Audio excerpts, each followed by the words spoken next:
Do you want to get this gold trophy over there in Phasmophobia? Then look no further. In this video I'm gonna show you exactly how you can get it. I've beaten this challenge now multiple times and I even did a perfect game, which I'm gonna link in the top right corner. I'm gonna show you a strategy how you should approach this, and I'm also gonna show you how you can identify some of the ghosts on this difficulty. So first of all, regarding the requirements for the gold trophy, you have to go to Sunny Meadows on 24x, which is the hardest difficulty multiplier. You have to go on it solo and you have to do all 4 objectives. Plus, you have to get the ghost photo. What do I mean by all 4 objectives? That means you have to get the ghost right and put it into the journal, and you have to do all 3 optional objectives as well. The objectives are a major part for this challenge, obviously, because you need to beat them. And there are some bad objectives that you don't want, that are very hard to get and sometimes even impossible to get. So we're gonna talk about the good and the bad objectives. The first objective is photo of the ghost. Obviously very good, because you need to get the photo of the ghost anyways, right? And then we have motion sensor. Motion sensor is actually pretty easy. Once you know the pattern of the hunting where the ghost is pathing to, you can just set a motion sensor there and it will trigger it during the next hunt, and that's basically it. So I consider this as actually pretty easy once you know where the ghost is pathing to during the hunt, which is usually almost always the same, right? And we also have cleans with the smudge stick. Cleans is basically very easy because most of the time you have, for this challenge, technically you have to learn how to take pictures of the ghost during a hunt. So you need to go to get the ghost to come for you, and then you need to smudge it and you need to try to take a photo of it, or you can do it before you smudge it, right? While it's coming down the hallway, and then you smudge, then you snap a photo of it, or you burst a few photos with 2 cameras. Whatever you do, you grab the smudge stick, you smudge, and you go hide. So that way you also get the cleans objective as well, and that's basically what you need to do with the photo nowadays, because for the ghost event you actually have to get really close to the ghost. So just get used to getting pictures of the ghost during hunts with this challenge, right? The same goes for the repel, right? If you do the same thing to get the ghost photo like that, you will also get the repel objective. Be very careful that you are in line of sight when you are using the smudge sticks, otherwise you won't get that objective. But I consider that as easy as well, so that's a good objective to have. And the same thing goes for blow out the candle. That can also be done during a hunt, so you can basically also, just like the motion sensor, you can set the candle in its hunt path. And it has a very high likelihood that it blows out a candle, and that way you will also get that objective, right? So let's talk about the bad objectives. The bad objectives are technically everything where you have to get close to the ghost, which means basically you have to move yourself and equipment closer to the ghost room, which puts you in more danger because you're not that fast. You have to move around, so you don't want those, right? Preferably, just for example, the EMF objective is very bad unless you get like something like a ghost that is coming for you, like a wraith or a phantom or a banshee, right? If they come to you, you can get the EMF objective easily. Like wraith or phantom will give an EMF once they come for you, and or they will just move. They will basically come to you and then they interact with stuff in your room anyways, and then you can get the EMF easily. But for every other ghost you have to move closer to the ghost room, which is really bad. You don't want that, so you want to avoid this objective as much as possible. Same goes for the crucifix. There's the same thing again for the teleporting or wandering ghosts that are coming for you. Crucifix is actually easier to get, but if you don't have that, you have to get the crucifix into the ghost room, which is puts you in a lot of danger, so you don't really want to do that. Ghost event as well, you need to get very close to the ghost to even get ghost events. There's a pretty far range where you can get ghost events, but like on a big map like the Asylum, it is very unlikely that you're getting this close with that player speed. So better avoid that objective at all costs if you can. Salt objective, same thing. You have to get close to the ghost again, preferably like in the doorway of the ghost room or in the ghost room itself. You have to put down salt. Same thing here again with the teleporting or wandering ghosts. If they come for you, you can easily get that. You even have to get it to figure them out. I will show that to you later, but generally you want to avoid that objective as well. And Paramic as well, you have to get actually very close to the ghost to even get the paramic. Sometimes you can stand very far away to even get it, but I usually get better results if I get closer and closer to the ghost with the paramic for some reason. So technically it's kind of, paramic is kind of maybe good, maybe bad. You can get lucky. I had some ghosts that didn't give me any paramic. I usually try to avoid that objective as much as possible. So what am I saying with good and bad objectives? So if you are getting a bad objective in one of them, or all bad objectives, there's no shame in just reloading, right? I would just reload the game until you get good objectives, because it's gonna be a pain for you. The gameplay is pain enough. You don't want the objectives to be pain as well. So this here is my setup I'm gonna go in with. As you can see, there's not a lot in here. You could technically go even with less than that. So you could technically also reduce the motion sensors to 1. And maybe remove the glow sticks as well, but I like to keep them in as well, so I can track movement of the ghosts technically. But if you don't want to do that, you can technically leave out the motion sensor as well. But this is basically the setup, like the minimal setup, so you won't lose too much money when you are dying. And you will die. Even I died quite a few times, so just keep that in mind, so you don't lose too much money. If you lose too much money or you're in money trouble, go get some more money, obviously, and do this challenge again, right? Now, I'm not on 24x right now, just so that I can show you some things with the hiding spots and whatsoever. But your walking speed is technically like this right here, right? It is very, very slow. It's 50% of your normal walking speed. Normal walking speed is 1.6 meters per second, and your walking speed right here is 0.8 meters per second. It is very slow, and it is the main problem why this challenge is mainly RNG dependent and not really skill dependent. I mean, your skill still plays into identifying the ghosts and such. There is a shit ton of RNG with these fast ghosts that just surprise you. You just can't run away, right? No matter how much you plan, you will get caught most likely because of this player speed. So it is very, very, very RNG dependent. But there is some strategies you can do to lower the chance of getting caught. We're gonna talk about that in a hot second. So the first setup I usually go in with is a candle, a lighter, and a smudge stick. The reason for that is because of a Diogen, a possible Diogen that might hunt us. You don't want to get caught by that, and always have a smudge stick with you. Or if the ghost is right in the entrance, can also be extremely dangerous, or if it teleports to you. So always go in with that setup first, and then maybe go with other stuff like a paramic if you want to use that to figure out where the ghost is later. So the first thing I do when I go in, I go straight ahead and to the left after reception over here. I'm a bit faster right now than you would be, but just go into this room. I also have the breaker on just to show you what I mean here. There's actually an amazing hiding spot right here. This is the one hiding spot you will use the most, so use that as much as possible. But the reason I go into the left room first is if it's a Diogen and it hunts right away and it will come for you, you have a looping spot over here, right?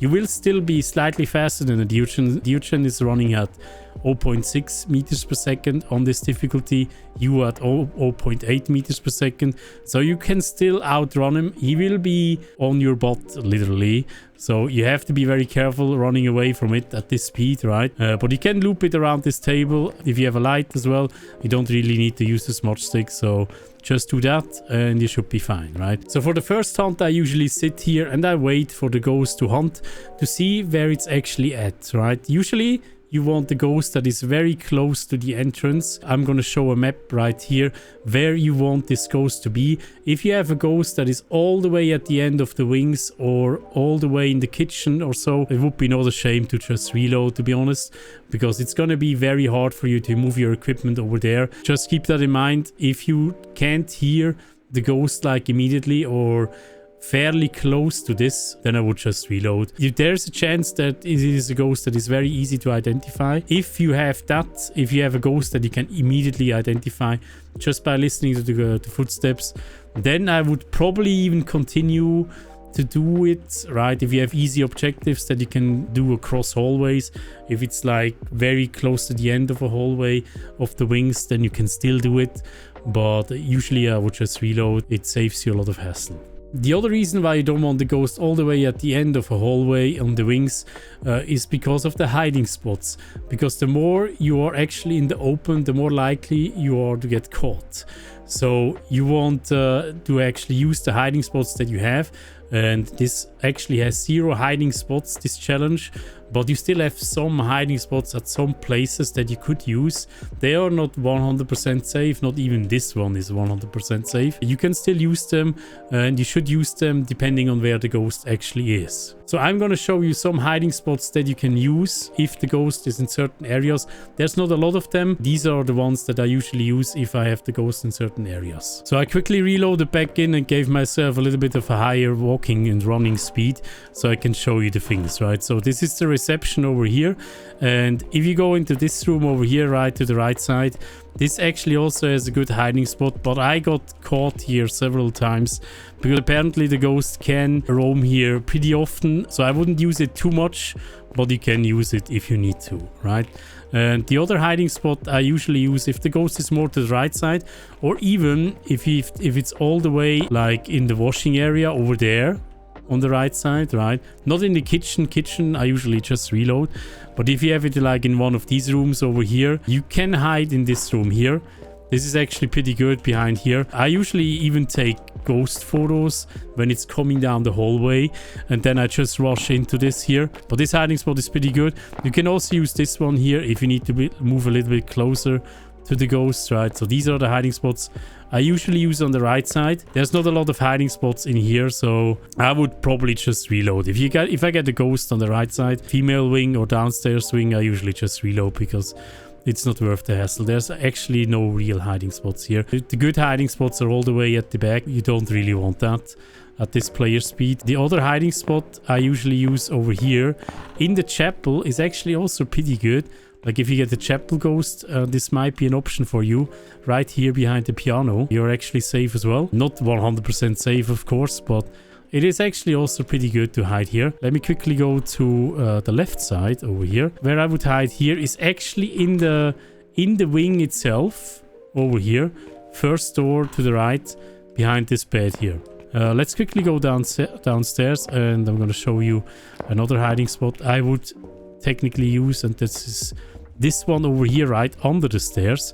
There's also a high probability though that the ghosts can roam to that spot over there, but what I usually see is that the ghosts are picking waypoints above and below, so they are usually just going upstairs, downstairs, upstairs, downstairs to the same spot all over again. They might change that at some point, but right now the ghosts are pretty dumb, to be honest. You can hide here, should be possible. You can move your equipment down here. I also did that once. That is possible to survive that. This side here, you may actually be able to hide behind this wheelchair here.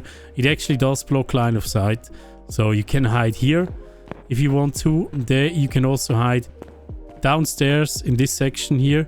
It's also possible. I never had the ghost downstairs here because I usually just reload if I get the one here. But this hiding spot here, you should crouch here, is also pretty good. So these are the hiding spots I would use. Now, one very important thing about your survival is movement of your equipment. Since you are super slow at moving, I would highly suggest that you move your stuff one by one. What does that mean? I would always run around with a smudge stick and a lighter if the ghost is very close, and then move the one equipment type to the next hiding spot and move the equipment actually between the hiding spots as much as possible, or move just very small distances, not very large distances, so you can still go back and forth between hiding spots or go hide quickly if you need to. And what I usually also like to do is moving all of my equipment very close to the ghost first before I do any sort of investigation. This is actually best if you have the opportunity to snap a picture, for example, and you don't have a camera laying around. You're gonna beat yourself. Now, if you want to take the ghost picture, as I earlier said, you should take the ghost picture, or you should learn to take the ghost picture during a hunt. And what helps a lot doing that is to have a lot of lights in the room so you can actually see the ghosts, right? So I usually put in all the candles like that, and even the glow sticks sometimes. You could even use a motion sensor, so you see when it's passing the motion sensor and stuff. and even the dots projector, right? Get them all in so you have as many lights as possible that it looks like a very lit up room. I'm usually standing approximately over here. Then you just move to this position over here. Don't be too far away from this dresser because you are not very fast, right? You have to go very slowly to that spot, but over here you can still actually see the door and when it's coming for you, and you can still snap a picture and then quickly switch to the smudge stick. Make sure that you're rolling into the right direction, you're not fumbling yourself into death here. So take a picture, or maybe two if you're brave, or you could even take a picture then smudge it, and while you're running away you can take another picture, right, like that, right? So that's what I'm usually trying to do. You just have to practice this to get better at it. You will get it, trust me. Now let's quickly have a look at the ghosts in this game and how you should identify them on this difficulty. One of the most important tools to figure out these ghosts are your ears. I made a video a while ago where I showed you the various footstep speeds at 100% ghost speed. I'm gonna link that video in the top right corner in case you haven't seen it yet. I know these ghosts are running at 150% ghost speed on this difficulty, but you could use that video and bump it up 150% in speed, and then you have basically the same BPMs. BPM means beats per minute. It's basically what you need to figure out the frequency of the ghost footsteps. But for reference, I will show you a little clip of normal ghost speed at 150% speed.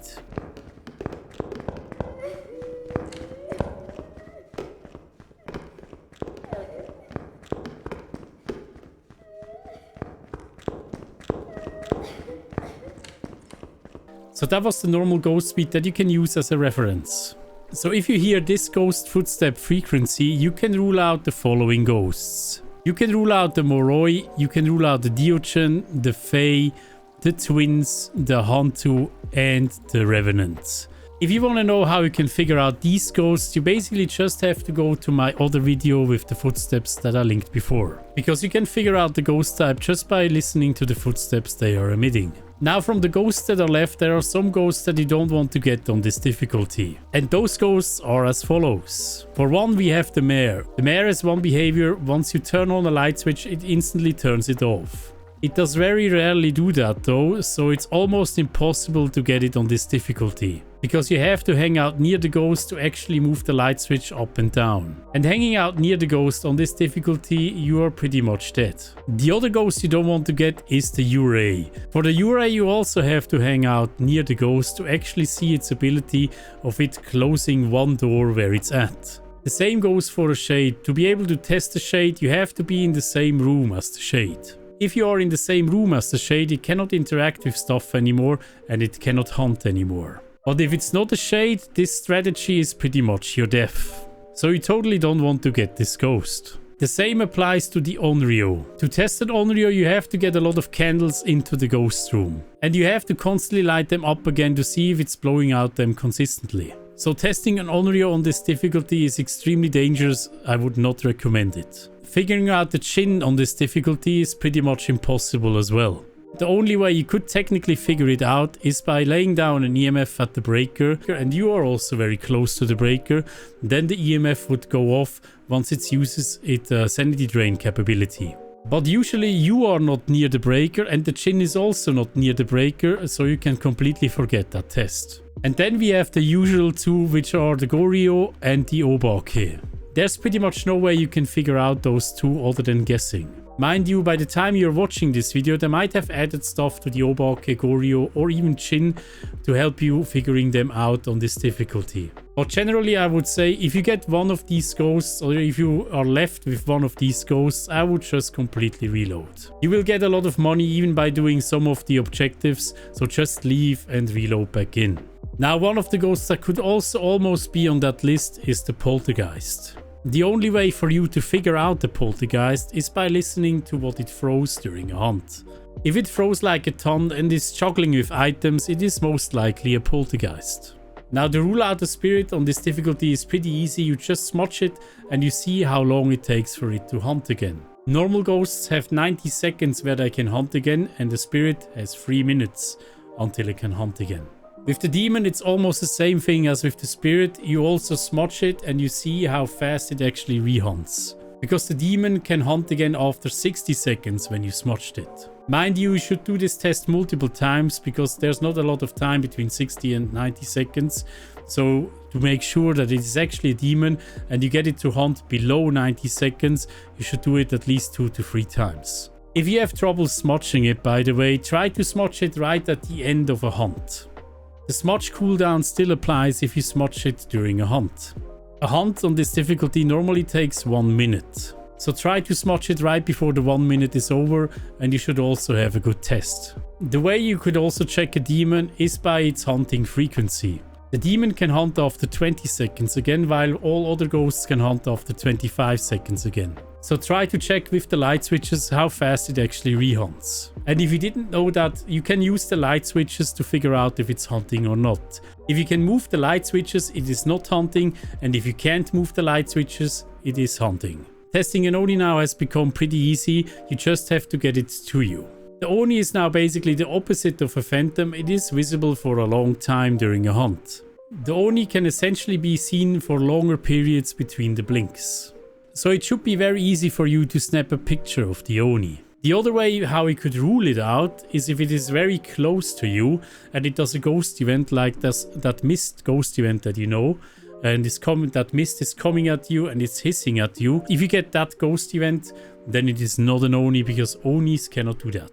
The way I would test the yokai is actually pretty easy. I would do it right here at the entrance. If the ghost is going down the stairs, which is right behind this wall technically, I would just stand here, not with my flashlight on, but either with electronics or just yell at it with push to talk and see if it comes for you, right?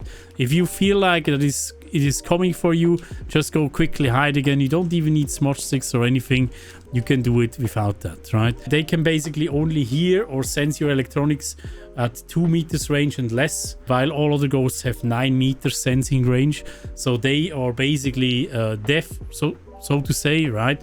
They cannot really hear you that well, only at a very close range. And if you yell at it while you're standing here and it's at the stairs and it's not coming for you, then it's a yokai. The myling is also very easy to figure out. You're basically just throwing down your paramic, you turn it on, throw it to the ground in a hiding spot, and then you are listening for footsteps. If you are hearing footsteps before the paramic starts flickering, it is not a myling. If the footsteps are fading in with the flickering, then it is a myling. For the Raichu, you do something very easy. You're taking the paramic, or you could also use the dots projector, and if it's passing up and down over here in the middle by the stairs, you just throw down your electronic here, you turn it on, and then you just go hide here again, and you listen if the ghost is speeding up once it's coming close to the electronics, and that way you know it's a Raichu. Now for the mimic, you could basically go check for orbs with the camera, but I would not recommend doing that since you are actually needing to get close to the ghost when it's not hunting, which is very dangerous as I mentioned before, so I would not recommend it. I would just observe this ghost. Once you hear like a difference in ghost footstep speed, then you might actually could think that it is a mimic and it changed to a different ghost that is faster or slower, or it does some other weird things that you're noticing, then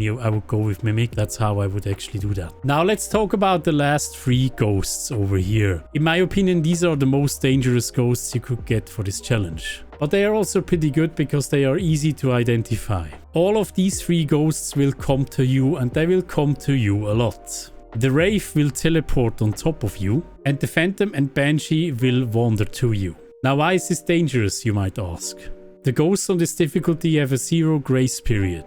That means they are instantly hunting once they hunt. And you might agree with that. If they are within the same room as you and they instantly hunt, that is very dangerous. So if you think that you're having a ghost that is coming to you, you should have a lot of crucifixes around so it's not starting a hunt on top of you. I usually put my crucifixes down here near the hiding spot so I can actually see them in the hiding spot and I'm not getting hunted right on top of me. Now how do you recognize if it's a teleporting slash wandering ghost? That is actually pretty easy. They are not doing this all the time. So if you are noticing a hunt close to you and with the next hunt it is hunting far away from you, you might have one of these 3 ghosts. Once this happens, I would actually stay in the entrance area. And I would immediately put down salt in the doorways over here.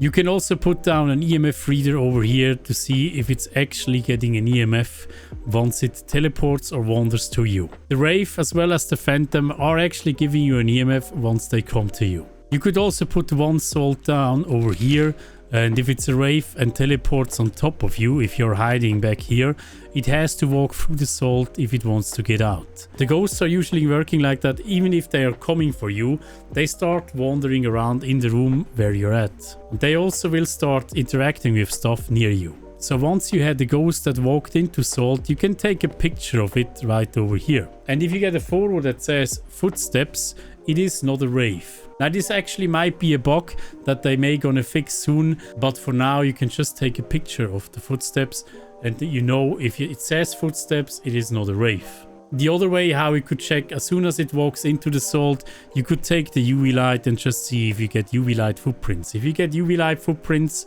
then it is also not a Wraith. And then there is the Phantom or Banshee.